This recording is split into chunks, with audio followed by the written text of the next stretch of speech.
जय हिंद दोस्तों, मैं सौरभ दुबे मैथ्स मंत्रा में आपका स्वागत करता हूं। उम्मीद करता हूं आप लोग बहुत बढ़िया होंगे और बेहतरीन जबरदस्त तैयारी कर रहे होंगे। आज क्लास 10th में चैप्टर 7 में मतलब कि निर्देशांक ज्यामिति में जितने भी इंपॉर्टेंट फार्मूलाज हैं वो सब कुछ आज की क्लास में हम देख रहे होंगे।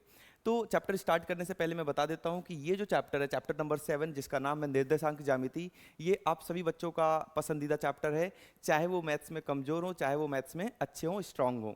तो ये चैप्टर इसलिए भी पसंदीदा बन जाता है क्योंकि इसमें सूत्र कम है, ये चैप्टर आपको ज़्यादा समझ में आता है। ठीक है, अगर नहीं समझ में आता तो आप कमेंट के माध्यम से बताएंगे। इस चैप्टर को मैं वन शॉट रिवीजन के थ्रू एक बार आपको दोबारा से समझाने का प्रयास करूंगा। तो ठीक है, स्टार्ट करते हैं। इसमें जितने भी इंपॉर्टेंट फार्मूलाज हैं उनकी बातें सबसे पहले करेंगे। तो सबसे पहले हम बात कर लेते हैं कि आपको पता ही है ये होता है वाई अक्ष और ये होता है अपना एक्स अक्ष, है ना। पूरा चैप्टर नहीं पढ़ाऊंगा भाई, केवल फॉर्मूले बताऊंगा मैं। ये है अपना एक्स अक्ष, जिसको हम इंग्लिश में बोलते हैं एक्स एक्सिस, और ये है अपना वाई अक्ष, वाई अक्ष। ये बातें तो आप सभी लोगों को पता ही होंगी, है ना। और ये भी पता होगी कि एक्स अक्ष का समीकरण क्या होता है। ये आपके बोर्ड एग्जाम में पूछा जा चुका क्वेश्चन है कि एक्स अक्ष का समीकरण क्या होता है। इसी प्रकार से आप बताएंगे कि वाई अक्ष का समीकरण क्या होता है। ये दोनों बातें तो आपको 9th क्लास में पढ़ा दी गई हैं, तो ये बातें आप कमेंट के माध्यम से बताएंगे। अब जो 10th क्लास से रिलेटेड बातें हैं वो मैं आपको पहले बता देता हूं। जैसा कि आपको पता होना चाहिए कि अगर एक्स अक्ष पर कोई बिंदु है, ये भी क्वेश्चन आपके बोर्ड एग्जाम में पूछा जा चुका है भाई। अगर एक्स अक्ष के ऊपर कोई बिंदु है तो इस बिंदु का निर्देशांक क्या हो जाएगा, तो इस बिंदु का निर्देशांक हो जाएगा x, 0। क्लियर हो रही है बातें। अगर इसी प्रकार से y अक्ष के ऊपर कोई बिंदु है तो इस बिंदु का निर्देशांक क्या हो जाएगा, तो देखो y अक्ष पर x वाला 0 हो जाएगा और y वाला y रहेगा। इसी प्रकार से आपने देखा x अक्ष के ऊपर क्या हो रहा था, x अक्ष के ऊपर x वाला x रह रहा था, लेकिन ये x अक्ष के ऊपर है इसलिए y वाला क्या हो जाएगा, 0 हो जाएगा। तो इस प्रकार से आप इन चीजों को याद रखेंगे। दूसरी बात आप क्या याद रखेंगे, किसी भी बिंदु का निर्देशांक हम इस रूप में लिखते हैं x, y के रूप में, जिसमें हम x को क्या बोलते हैं, एब्सिसा, भुज। क्या बोलते हैं, एब्सिसा या भुज। देखो एब्सिसा की स्पेलिंग यही होगी जो मैंने लिखा है, गलत थोड़ी ना लिखूंगा, टेंशन नहीं लेने का। तो ये हो गया भुज अपना एब्सिसा। और y ऑर्डिनेट को क्या बोलते हैं, इसको बोलते हैं ऑर्डिनेट। y कोऑर्डिनेट को क्या बोलेंगे, ऑर्डिनेट। मतलब कि ये भुज हो गया और ये क्या हो गया, कोटि हो गया।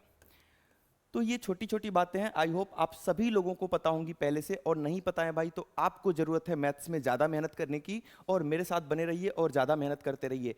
क्योंकि चाहे आप मैथ्स में कमज़ोर हो, चाहे आप मैथ्स में स्ट्रांग हो, मेरा चाहना यही है, मेरा आउटपुट यही रहेगा कि आप एक बेहतरीन नंबर के साथ जो आपकी 10th की मार्कशीट आएगी उसमें आपका मैथ्स में एक लाजवाब नंबर रहना चाहिए, जिसको देख के मन खुश हो जाए, है ना।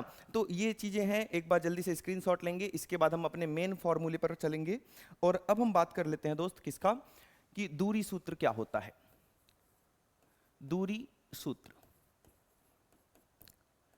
Distance formula. डिस्टेंस फॉर्मूला क्या होता है, सबको याद है?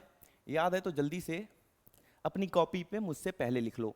तो दूरी सूत्र को अगर मान लो ए बी निकालना है, ए बी क्या है भाई, ए एक बिंदु है जिसका निर्देशांक हमें दिया हुआ है x1 y1। इसी प्रकार से बी एक बिंदु है जिसका निर्देशांक हमें दिया हुआ है x2 y2। क्लियर हो रही है बातें। ए और बी दोनों का निर्देशांक दिया है और इनके बीच की अगर दूरी पूछता है तो आप सीधे सीधे फॉर्मूला लगाएंगे x2 माइनस x1 का whole square plus y2 minus y1 का होल स्क्वायर। इसको आप इसका क्रम बदल के भी लिख सकते हैं, लाइक आप लिख सकते हैं x1 माइनस x2 का होल स्क्वायर, और यहां पर आप लिख सकते हैं y1 माइनस y2 का होल स्क्वायर। वो भी बिल्कुल सही है, आंसर आपका सही आने वाला है। तो ये तो हो गई दूरी सूत्र की बात। इसी प्रकार से एक सूत्र और आता है, क्या नाम है उसका, पता होना चाहिए, क्या नाम है, विभाजन सूत्र। विभाजन सूत्र, विभाजन सूत्र को हम बोलते हैं डिवीजन फॉर्मूला। विभाजन सूत्र क्या होता है पहले ये समझ लेते हैं। जैसे आपकी एक रेखा है ए बी, ए और बी दोनों के निर्देशांक पता है आपको, मतलब ए का निर्देशांक हमें दिया हुआ है x1, y1। इसी प्रकार से बी का निर्देशांक हमें दिया हुआ है x2, y2। इन दोनों के निर्देशांक आपको पहले से पता है। और कोई बिंदु P है इसके ऊपर, इसके ऊपर कोई बिंदु P है जो इसको विभाजित करती है दो भागों में। देखो एक भाग हो गया AP और दूसरा भाग क्या हो गया BP। किस अनुपात में विभाजित करती है? तो ये अनुपात में विभाजित करती है m1 अनुपात m2 के। कोई रेखा है जिसके निर्देशांक आपको पहले से पता है, कोई बिंदु P है जो इसको m1 और m2 के अनुपात में विभाजित करती है। ऐसे केस में अगर हम बात करते हैं कि P का निर्देशांक क्या हो जाएगा, तो x, y का फॉर्मूला लिखते हैं।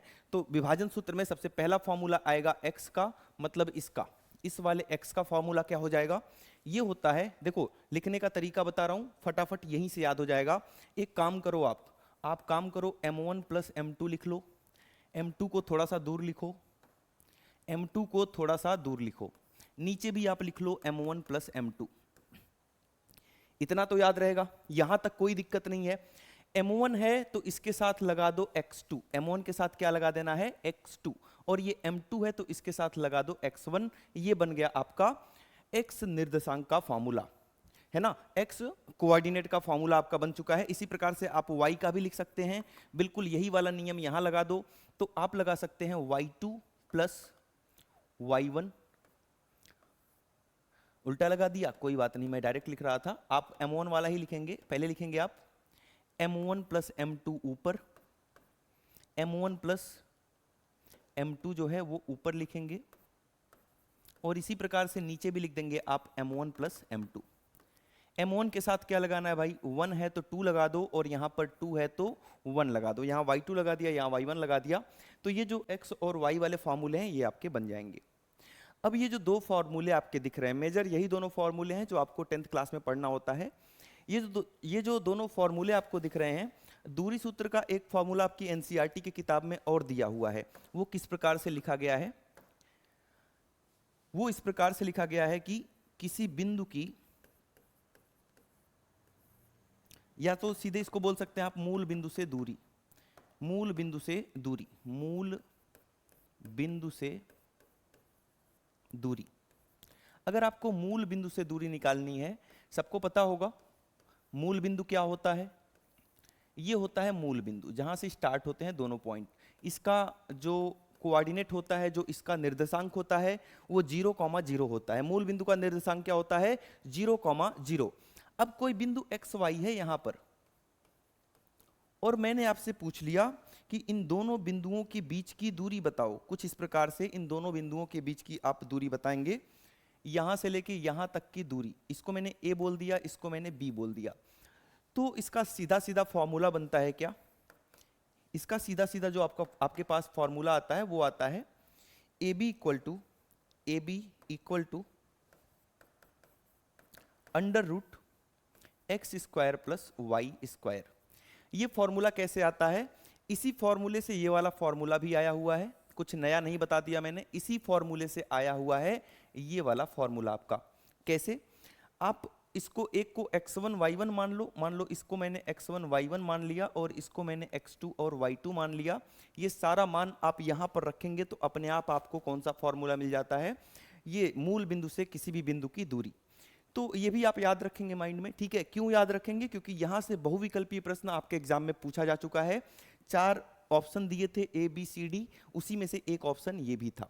क्लियर है, इसके आगे इकाई लिखा रहता है तो कंफ्यूज नहीं होना है। इसका एक बार जल्दी से स्क्रीनशॉट लेंगे, रुक जाओ अभी एक साथ ही स्क्रीनशॉट लेना। एक छोटी सी बात और बता देता हूं आपको। अगर कोई रेखा है जिसमें A और B निर्देशांक आपको पहले से पता है कि ये x1 y1 है, ये आपका x2 y2 है, और यहां पर आपको P बिंदु का निर्देशांक भी दे रखा है पहले से ही, मतलब P बिंदु का निर्देशांक x, y भी आपको गिवन है। ऐसे केस में आपसे पूछता है कि अनुपात बताओ कि ये जो बिंदु P है रेखा AB को किस अनुपात में विभाजित करेगी। तो अनुपात हमेशा आपको क्या मानना होता है, K अनुपात 1। तो याद रखना, जब भी मानना होगा अनुपात को तो m1 की जगह पर K आ जाएगा और m2 की जगह पर 1 आ जाएगा। तो ये जो जरूरी वाली बातें थी इस चैप्टर से रिलेटेड वो मैंने आपको करा दिया, स्क्रीनशॉट लेते रहेंगे। या तो इसमें एक फीचर और भी है, आपको दिखाता हूं मैं। हमारे पास एक फीचर और भी है, आप इस कोड को स्कैन कर सकते हैं स्क्रीनशॉट लेकर, और जब इस कोड को स्कैन करके कभी भी आप खोलेंगे तो ये वाला जो आज मैंने पढ़ाया है आज की क्लास में वो सब कुछ आपको मिल जाएगा, है ना। तो आप सीधे सीधे इसका स्क्रीनशॉट ले लेंगे और इस कोड को आप दूसरे फ़ोन से स्कैन करेंगे या अभी भी किसी फ़ोन से स्कैन करेंगे तो आज का पूरा नोट्स आपके सामने मिल जाएगा, ठीक है। उस नोट्स में मैं नहीं दिखूंगा, केवल बोर्ड दिखेगा। क्लियर हो रही हैं बातें? तो आई होप कि ये सब कुछ समझ में आ चुका होगा कि इस चैप्टर में क्या क्या आपको जानना चाहिए, कौन कौन से ऐसे सूत्र हैं जो आपके लिए बहुत ज़्यादा इंपॉर्टेंट हैं। तो बेहतरीन अपनी प्रैक्टिस करते रहिए। आपको देना है 10th बोर्ड का एग्जाम। मैं बीच में कुछ टाइम तक साथ नहीं था, लेकिन आखिरी तक आपके साथ रहूंगा। मैंने पहले भी वादा किया था और मैं अपने वादे से बिल्कुल नहीं हटूंगा दोस्त। तो बेहतरीन ज़बरदस्त तैयारी करते रहिए, प्रैक्टिस करते रहिए, दिन रात पढ़ाई करो भाई। अभी टाइम बहुत कम है अपने पास और बहुत कुछ करना है, बहुत प्रैक्टिस करनी है, क्योंकि 95 प्लस का जो सपना देख रहे हो आप, ऐसे ही नहीं आ जाएगा 90 प्लस, 95 प्लस। इसके लिए बहुत मेहनत करनी पड़ती है। वो मेहनत आप करोगे, मैं मेहनत कर रहा हूँ, आप मेहनत करोगे, और जब दोनों की मेहनत एक साथ मिलेगी तो वो रंग जरूर लाएगी। तो ठीक है, इसी अच्छी बात के साथ आज के लिए इतना ही था। अपना ध्यान रखिए। Thank you so much.